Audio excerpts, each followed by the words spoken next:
Bonjour tout le monde, on va faire une petite vidéo sur TTX22M.2 et TTX22M parce qu'il y a quelques nouveautés qui sont disponibles. Un truc à savoir, c'est que dans un amortisseur de ce type-là, on a 4 valves. Donc vous allez me dire, mais à quoi servent les valves?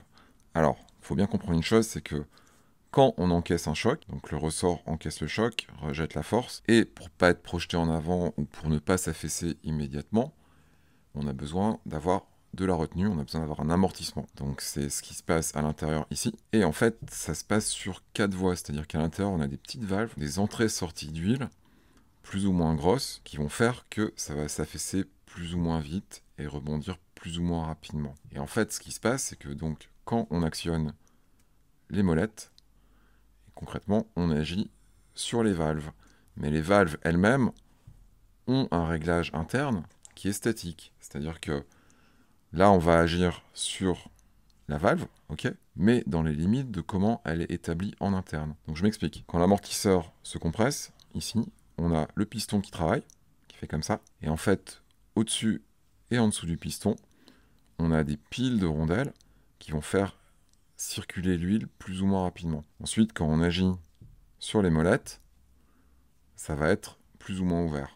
Donc en l'occurrence pour le rebond. Et on a la même chose. Donc ici, on a ce qui ressemble à un piston statique, donc qui ne va pas bouger. Mais quand on agit sur les molettes ici, on agit sur des valves qui ont un dimensionnement en fait qui est préétabli à l'intérieur. Donc concrètement dans l'amortisseur, on a ici sur un TTX22M, on a 4 voies. On a 2 voies ici et on a 2 voies ici, donc rebond et compression. Alors la manière dont ça se présente, donc les piles de clapet, je vais vous donner un exemple.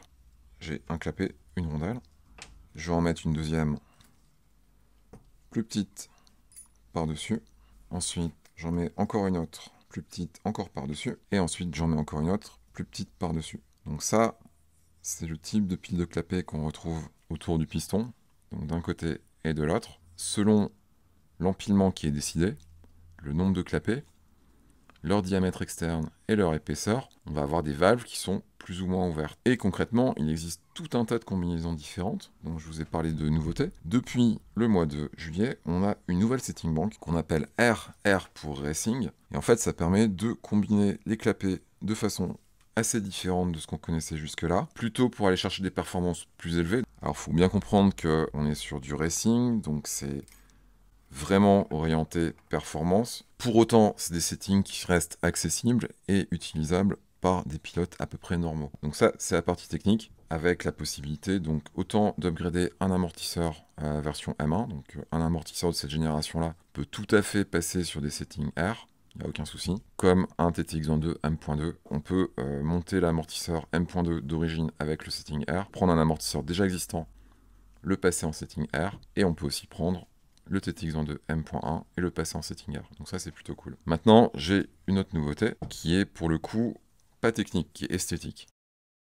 Donc j'ai fait faire par un sous-traitant du domaine de l'horlogerie en Suisse des têtes anodisées noires. Donc ça, c'est la fameuse tête side-by-side standard. On a aussi la tête trunnion side-by-side et on a aussi la tête piggyback standard. Donc ça, typiquement pour Santa Cruz. Je savais pas trop ce que ça allait donner. Donc en termes de rendu, c'est plutôt pas mal. J'ai pas encore eu l'occasion de monter d'amortisseur avec. Je vais voir ce que ça donne.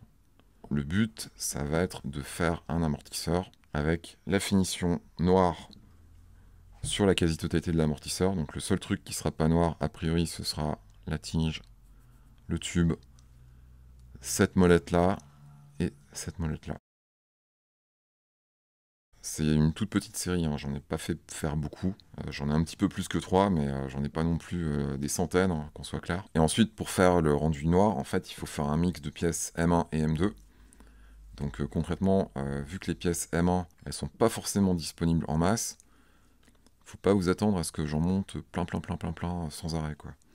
Je pense qu'il y en aura à peu près une vingtaine qui seront montées comme ça. Après, s'il y a beaucoup de demandes pour cette finition-là, peut-être que je ferai faire la finition noire pour l'œillet M2, à voir.